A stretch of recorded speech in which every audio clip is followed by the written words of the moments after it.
Bom, hoje o tema que foi passado para nós é um tema que a gente fala muito no Centro Espírita, né? Então é um tema bem cotidiano para quem começa a viver a doutrina espírita, aprender sobre a doutrina espírita, é um dos pilares da doutrina espírita, né? Mas é um tema muito controverso, porque é exatamente a parte da doutrina que nos coloca, como espíritas, à margem das demais religiões cristãs, né? A gente sabe que tem católicos espíritas, né? Até alguns evangélicos espíritas, né? Que conseguem conviver nas duas religiões, mas aqueles mais, como é que eu posso dizer, que seguem mais à risca os dogmas das outras religiões cristãs, eles não aceitam esse tema, que está no capítulo 4 do Evangelho segundo o Espiritismo. Ninguém poderá ver o reino de Deus se não nascer de novo, né? Quem disse isso? Quem disse isso? Jesus Cristo. Jesus Cristo, ele disse isso para Nicodemos, o fariseu que foi ter com ele, quando conheceu, ficou sabendo, né, dos milagres que ele vinha fazendo, curando as pessoas, né, expulsando demônios, como eles falavam, né? Nicodemos foi conversar com ele e ele disse isso para Nicodemos: ninguém poderá ver o reino de Deus se não nascer de novo, né? Para a gente entrar nesse tema, a primeira coisa que a gente tem que separar, entender, né, é a diferença entre ressurreição e reencarnação. Por quê? Porque as demais religiões cristãs enxergam algumas passagens da Bíblia que dá esse gancho sobre que nós entendemos como reencarnação, como ressurreição, né? Se a gente for no dicionário, a gente vai ver que ressurreição é o retorno da vida ao corpo, né? Ou seja, aquele que morre e revive no mesmo corpo, né? Tal qual aconteceu com Lázaro, certo? Ressurgir, retornar à vida, tá? E reencarnação é um espírito voltar a viver após a morte em outro corpo, ele tornar a vida em outro corpo, né?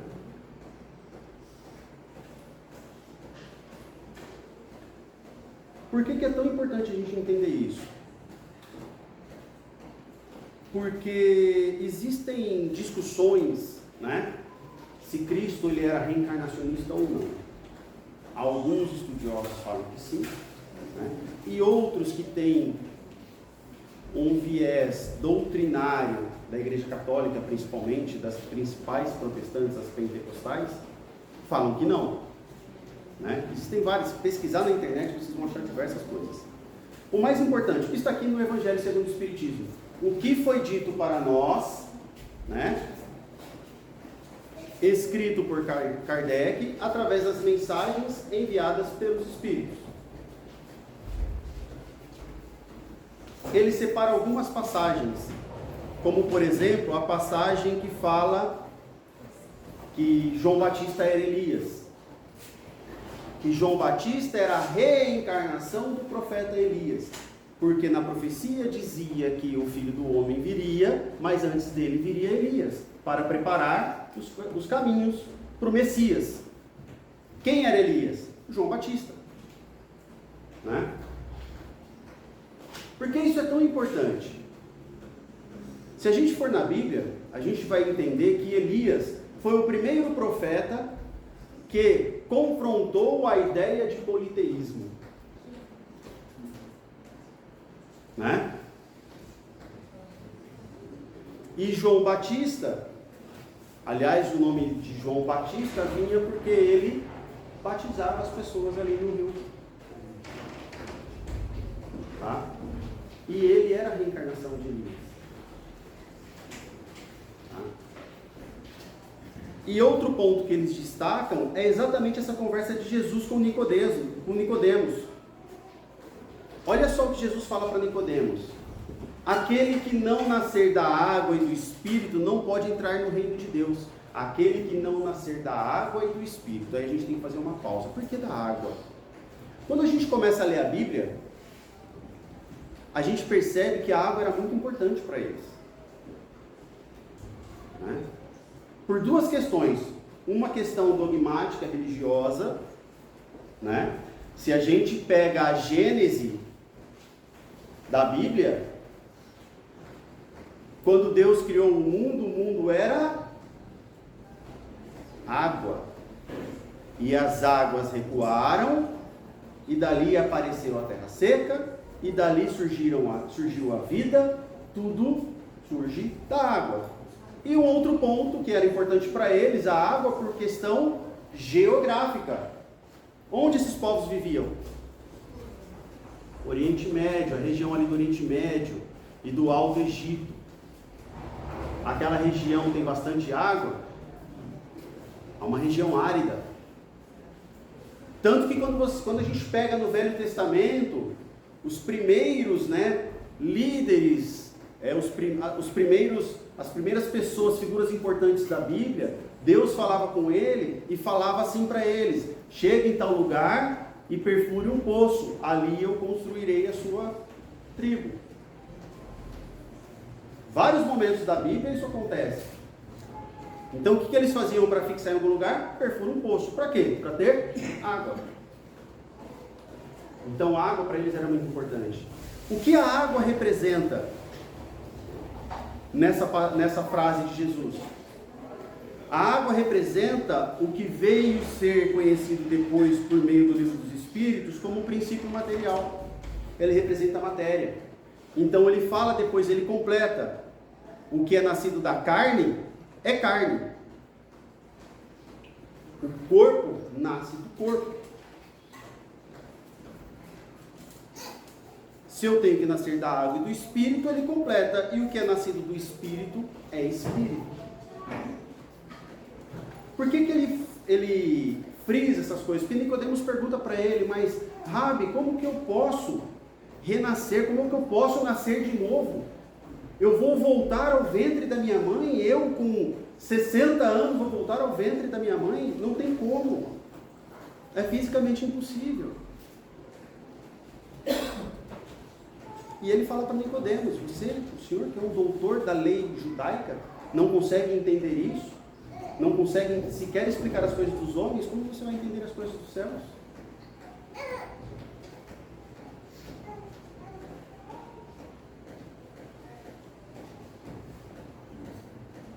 Então Jesus ele separou bem,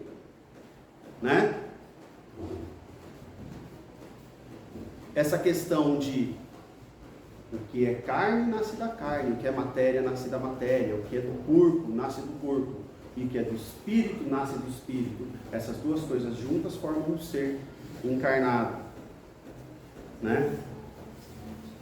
Bom, dito isso, essa grande questão, dicotomia que existe nas religiões cristãs, porque quando a gente vai para a Igreja Católica principalmente, eles têm um outro entendimento, Eles entendem que o que é água é preciso nascer da água e do Espírito, tanto que a Bíblia vem grafada esse Espírito com letra maiúscula. Por quê? Porque eles entendem que nascer da água é o batismo pela água, e nascer do Espírito, esse Espírito com letra maiúscula, porque é o Espírito Santo, nascer de Deus, ou seja, eu tenho que nascer para Jesus. Eles entendem assim, eles entendem como a fé em Jesus é que vai fazer com que eu entre no reino dos céus. Ou seja, se eu for batizado na igreja e crer em Jesus, eu vou para o reino dos céus. No Espiritismo nós entendemos o quê? Que eu preciso nascer da carne e do Espírito através da pluralidade de existências para promover a minha melhoria, a minha evolução moral E aí sim eu alcançar o reino de Deus. Eu poder entrar no reino de Deus. Eu ter os caracteres de um ser perfeito para conseguir acessar o reino de Deus. É nisso que nós cremos. Né? E é muito importante separar essas coisas, porque eu acredito que a maioria de nós aqui, né, pelo menos as pessoas que têm 40 ou mais, acho que até 30 ou mais, foram criados com bases católicas ou pentecostais. Correto? Alguém aqui já frequenta um centro espírita desde, igual os nossos coleguinhas lá do Evangelização Infantil? Alguém frequenta desde pequenininho? Olha lá, uma pessoa. Eu sou uma exceção, eu frequento desde os 12 anos, mas eu frequentava o centro espírita e a igreja católica. Quantos aqui são batizados na igreja católica? Ou em alguma igreja pentecostal?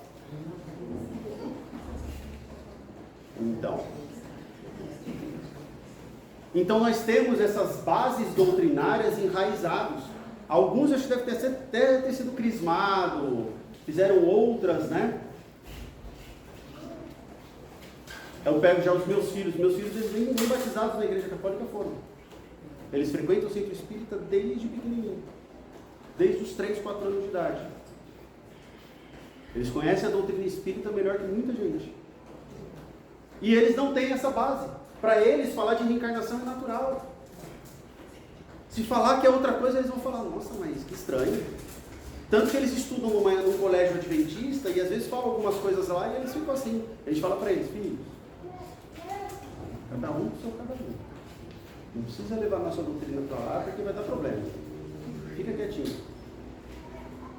Né? Então nós temos essa base doutrinária da igreja católica. Eu falo igreja católica e igreja pentecostal porque a gente sabe que as pentecostais partiram da igreja católica, né? Os protestantes, né? Então a gente tem essa base de não acreditar em reencarnação. E às vezes, quando a gente ouve reencarnação, ressurreição, a gente se confunde. A gente não consegue explicar. A gente não consegue enxergar na Bíblia pontos que falam, que provam de reencarnação. Quando você às vezes vai debater, conversar com algum colega que pertence a outra religião, que segue outra doutrina, e ele... mas na Bíblia não está escrito. Aí você fica assim... Está bem sutil, mas questão de interpretação. E aí eu faço um convite. Leiam o Evangelho segundo o Espiritismo. Leiam o Livro dos Espíritos. Leiam o que é o Espiritismo. Leiam as obras básicas de Allan Kardec para entender a doutrina. Leiam com a Bíblia do lado. Tem um trecho da Bíblia aqui no Evangelho segundo o Espiritismo. Vai lá na Bíblia e vê como é que está escrito na Bíblia. Entendam a doutrina que vocês escolheram seguir. Porque aqui nós estamos falando de fé. Certo? Estamos falando de fé. Por que nós explicamos tanto? Porque uma pequena diferença do Espiritismo das demais religiões. A gente prega a fé raciocinada. Então, quando vem um palestrante aqui, ele vem só para dar o caminho. O resto é com vocês. Cada um vai aprender o quanto buscar. Né? E aí vem uma parte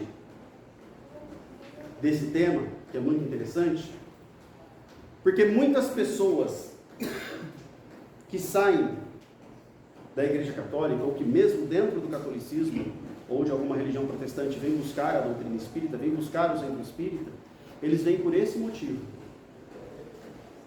Algumas pessoas, né? Muitos vêm porque está cheio de problema, infelizmente, né?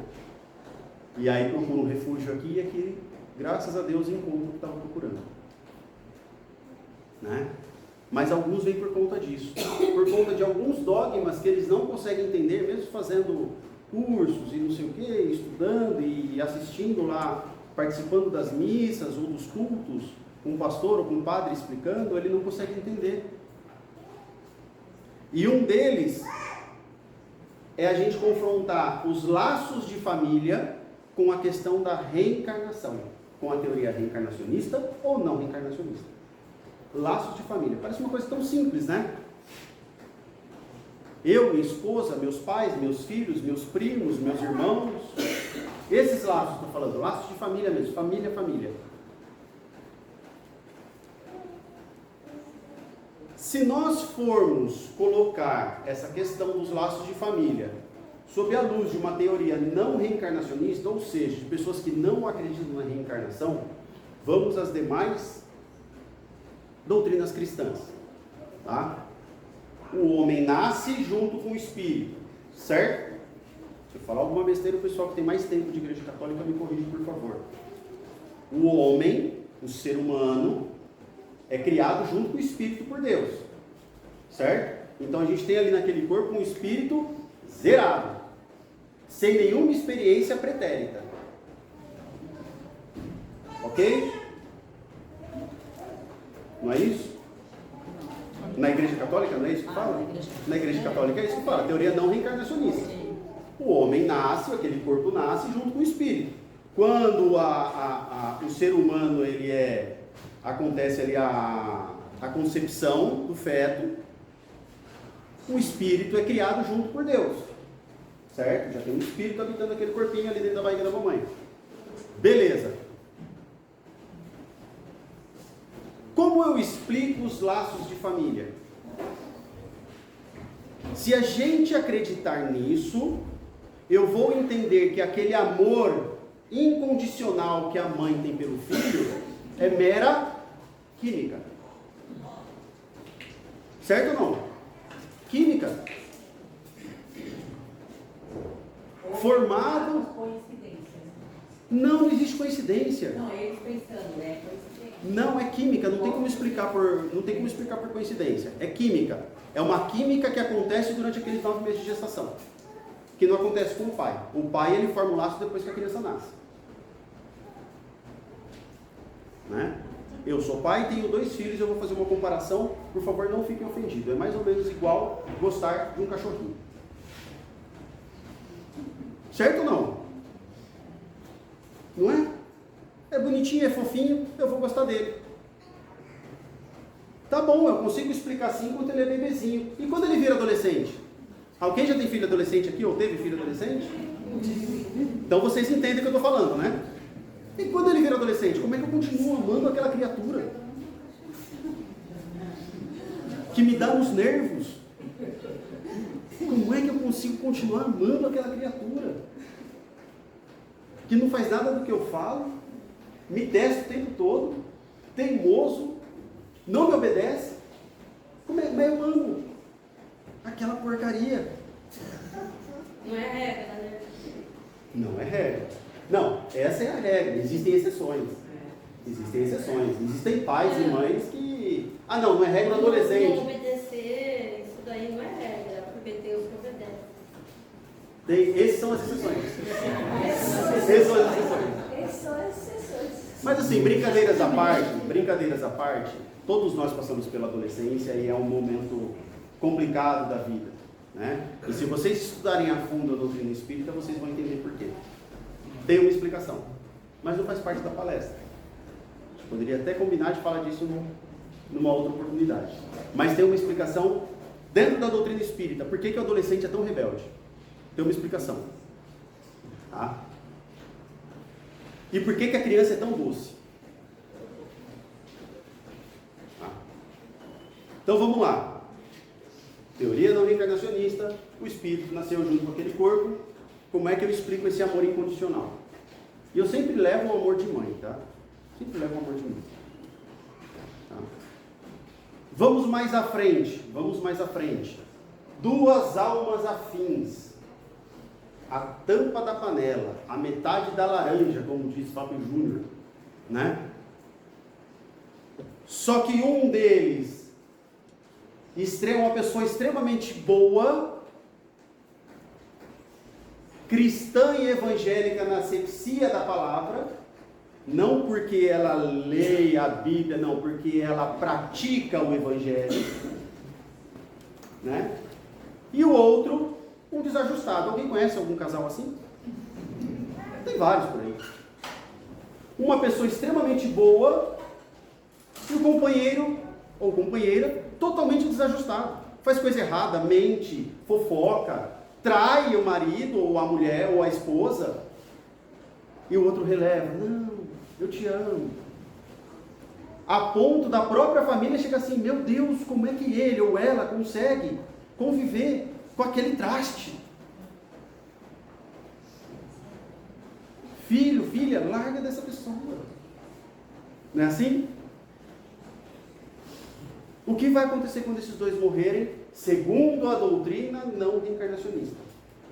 Ela vai para o céu e ele vai lá para o subsolo. Terceiro subsolo, não é isso? E aí? Gente, essa sorte que eles criaram nesse período de vida, segundo essa teoria, é eterna. Não tem volta. Não tem volta. Cadê a bondade e a justiça de Deus nesse momento? Separar duas pessoas que se amam tanto, apesar de tantas diversidades. E Cristo falou, ame a seu próximo. Quando eu encontro dois próximos que se amam tanto, Deus pega e separa eles. Porque um não combina com o outro. Não tem segunda chance. Vamos à teoria reencarnacionista. Por que uma mãe ama tanto um filho? Ou melhor, isso é fácil explicar. Eu quero saber por que um filho nasce odiando uma mãe a ponto de matá-la. Ou a mãe odiando um filho a ponto de matá-lo, de ceifar a vida dele. Em tenra idade, bebezinho, que não teve nem capacidade, nem condições de ofender aquela pessoa ainda, sem acreditar numa teoria reencarnacionista. Como eu explico isso? Como eu explico?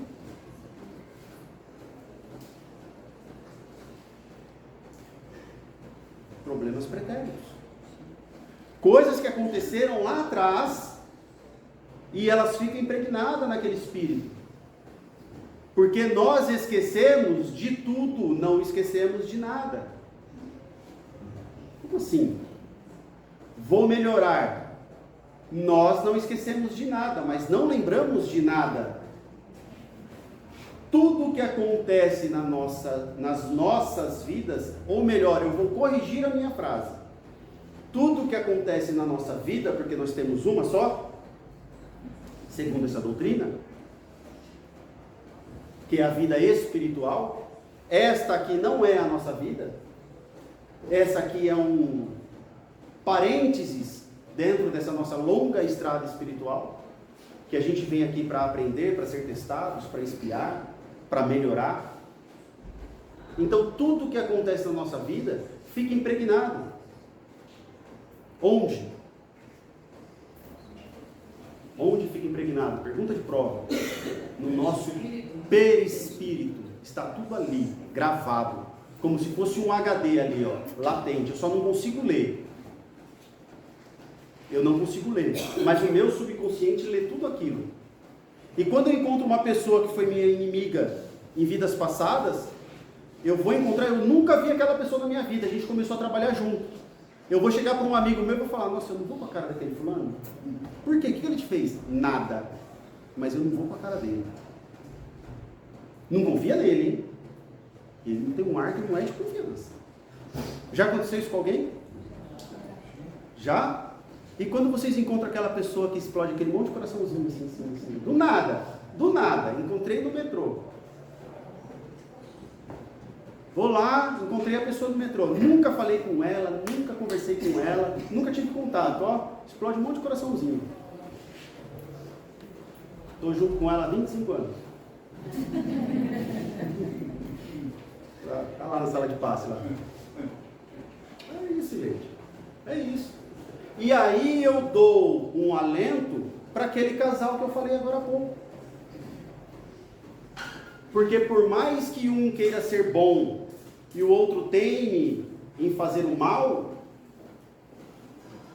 Pode demorar, mas lá na frente eles vão encontrar. Eles vão se encontrar. Por quê? Porque dentro da caminhada espiritual, da caminhada da evolução moral, ninguém anda para trás. Lição aprendida, não se esquece, porque ela fica gravada na minha alma. Mas eu falou que era no perispírito? As coisas boas ficam gravadas na alma. As ruins ficam no perispírito, para eu conseguir me livrar delas. As boas ficam na alma. Ela fica gravada. Eu não ando para trás. Não ando para trás. Por isso encontramos por aí pessoas que, apesar de diversos problemas que elas têm na vida delas, elas são resignadas. Elas acreditam, têm fé em Deus. São felizes com o pouco que têm. Uma felicidade que às vezes a gente não consegue explicar. E pessoas que têm tanto, são tão infelizes. Não se contentam com o que têm. Está sempre praguejando.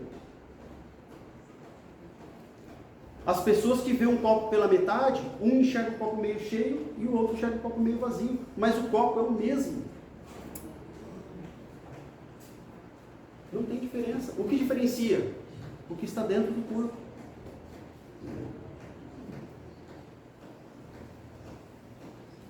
Então, quando a gente fala de reencarnação confrontada com os laços de família, a reencarnação, ela só fortalece os laços de família.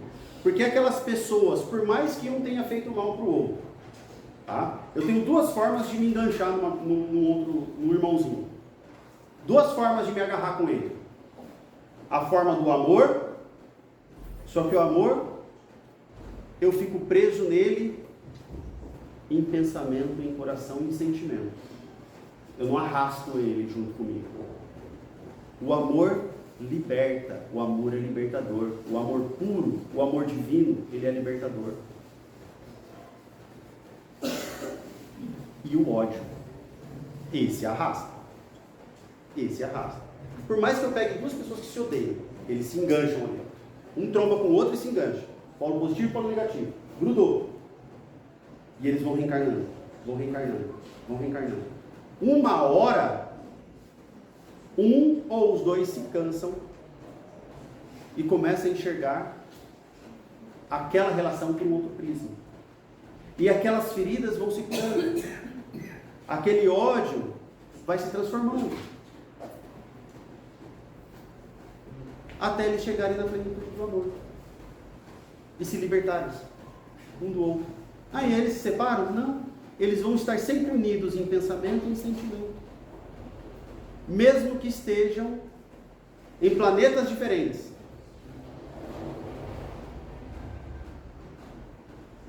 Esse é um tema para uma outra palestra.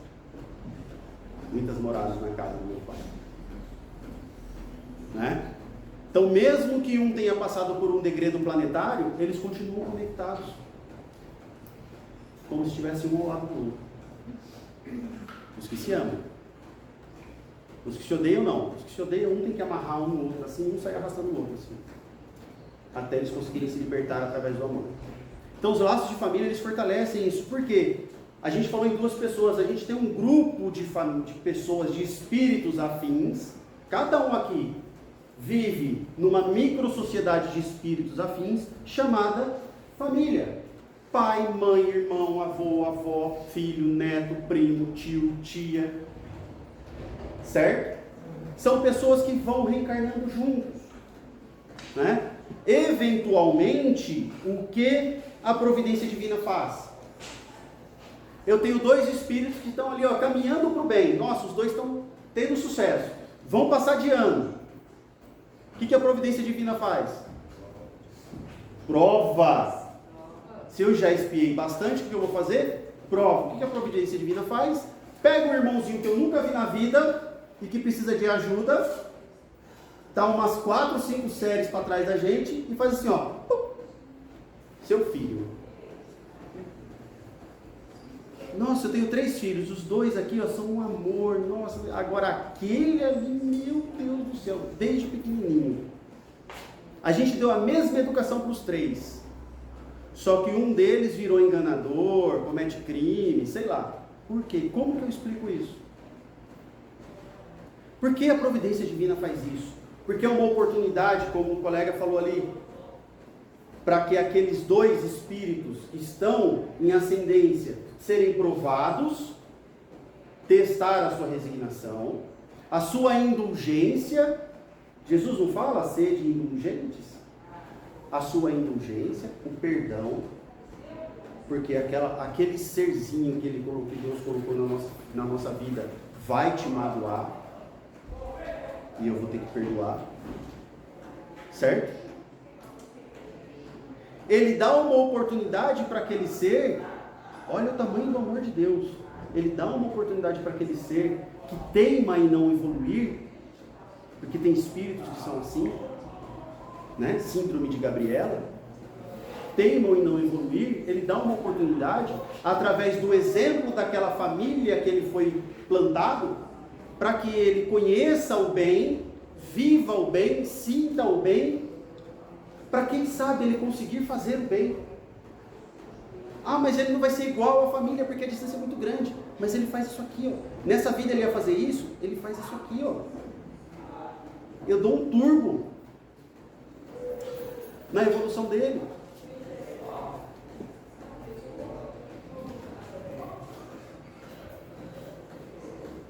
E aí aqui no livro é feita uma grande pergunta, que outras pessoas devem fazer quando se fala em reencarnacionismo, né? Tá, então tá bom. Vamos acreditar então que nós somos espíritos, que estamos nesse planeta aqui, desde quando a vida foi criada nele. Ou seja, bilhões de anos. Tantas reencarnações, reencarnando, família daqui, família dali, daqui a pouco põe um ser aqui, outro ali.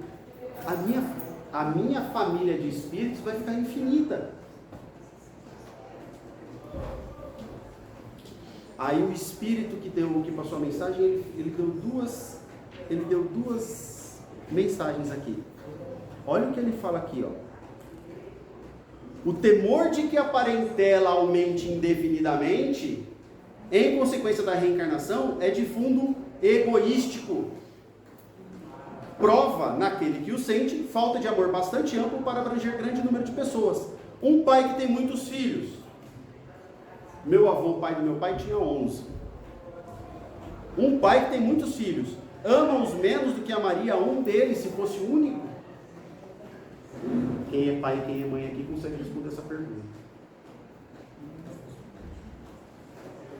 Será que um pai ou uma mãe divide o amor deles? Eu tenho uma quantidade X de amor. Se eu tiver um filho, meu filho vai ter esse tanto de amor. Se eu tiver 2, cada um vai ter metade. Se eu tiver 50 filhos, cada um vai ter uns 50 avos daquele amor. É assim? Não é, gente. Não é. O amor é uma das coisas que a gente tem na vida, que quando a gente divide, a gente multiplica. Não é assim? Eu não divido o amor com as pessoas. O amor de verdade. Paixão não. Paixão a gente divide. Agora amor não. Amor sublime, a gente não divide. Tá?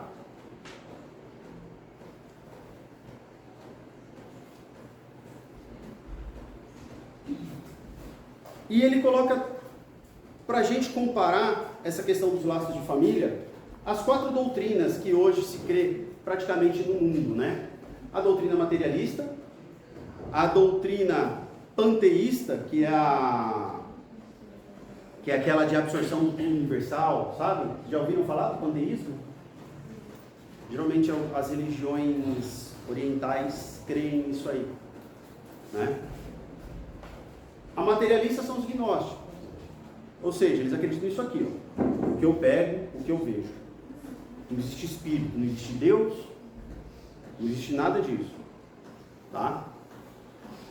Panteísmo, eu tenho o todo universal. Quando um ser nasce, o todo universal cede parte daquela energia para aquele ser.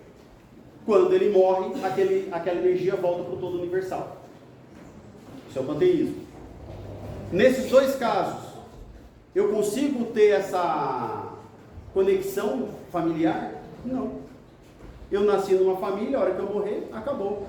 Todo universal. eu fui colocado numa família, a hora que eu morrer eu volto para o todo universal. Ou seja, todas as famílias são minhas famílias. Porque todos fazemos parte da mesma coisa. Eu não tenho o individualismo. Ele explica muito bem o panteísmo no livro dos Espíritos. Eu perco a individualidade da alma. A individualidade do espírito. A teoria não reencarnacionista que a gente falou aqui, eu saio do zero e quando eu termino, se todas aquelas pessoas que fazem parte do meu hall de pessoas que eu amo não forem compatíveis comigo, eu vou para um lugar e eles vão para o outro, e isso é irrevogável. Separou, acabou, já era. E a reencarnacionista, que é a que a gente explicou bastante aqui, tá?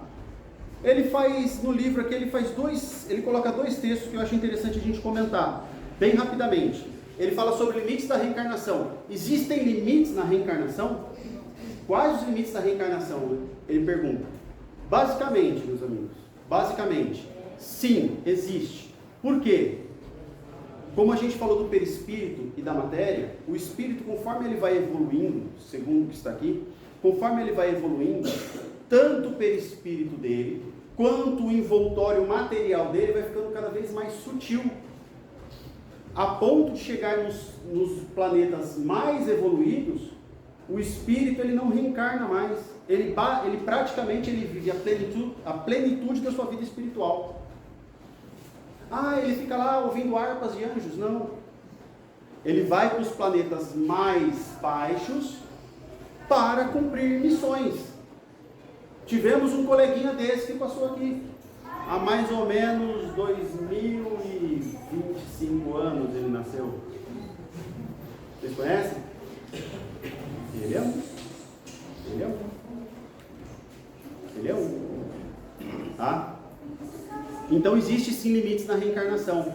Basicamente, a reencarnação, a mecânica da reencarnação, ela acontece somente nos mundos inferiores. Tá? Mundos primitivos, provas de expiações e de regeneração. Basicamente é isso, tá? A grosso modo explicando. E a outra coisa que ele fala aqui é a necessidade da reencarnação, né? Seria um castigo reencarnar? Então eu reencarno porque eu sou ruim? Deus me castiga me colocando preso nisso aqui? Porque isso aqui é uma prisão. Para o espírito isso aqui é uma prisão, tá? Vocês querem ter uma noção do que é isso aqui? Pega uma caixa de madeira na casa de vocês, entra e pede para alguém pregar a caixa e você fica lá dentro. Fica um dia inteiro lá dentro. É assim que o espírito se sente. Tá? É assim que o espírito se sente. Quando a gente vê várias literaturas que falam sobre a reencarnação, sobre como o espírito se sente dentro de um corpo, é mais ou menos isso que o espírito sente, tá? Então isso aqui é uma prisão para ele. É uma prisão. Tolhe os sentidos do espírito. Tolhe a movimentação do espírito, a forma como ele se movimenta. Tá? Então é um castigo? Não. É uma escola. É uma escola. É como se cada reencarnação fosse uma série. E a ideia é que a gente vá passando de ano. Alguns reprovam, né? Alguns reprovam. Esses que reprovam, o que acontece com eles? Eles são castigados? Não, eles reencarnam mais. Uma criança que reprova a 2ª série, aí passa para a 3ª, reprova a 3ª, ele é castigado? Porque ele tem que fazer a 3ª série de novo? Não, ele só tem que fazer de novo. Por quê? Porque ele não aprendeu. A lição que foi dada a ele não foi aprendida. Então é isso que é a reencarnação. Essa é a necessidade da reencarnação, a importância da reencarnação. E para aqueles que escolheram essa doutrina como meio de se aproximar de Deus, que essa é a função da religião, para quem escolheu essa doutrina, tem que entender isso muito bem. Porque, como eu disse, é um dos pilares centrais do espiritismo, que eu falei no começo, da doutrina espírita. A reencarnação, não. Mas falou até agora que era reencarnação, agora quando pergunta se a reencarnação é o pilar central, fala que não? Sim, falei que não. Porque um dos pilares centrais da doutrina espírita é a evolução moral do espírito através da pluralidade de existências. Falar reencarnação é muito simples. A evolução moral do espírito através da pluralidade de existências. Esse é um dos pilares centrais da doutrina espírita. Tá? Esse é um dos pilares centrais da doutrina espírita. E se a gente começa a enxergar tudo através da lente desse pilar central, tudo na nossa vida muda da água para o vinho. As coisas boas e principalmente as coisas ruins. A gente começa a enxergar as coisas da nossa vida material de uma forma muito diferente. Tá ok? Espero que tenha sido proveitosa. E muito obrigado pela atenção de todos.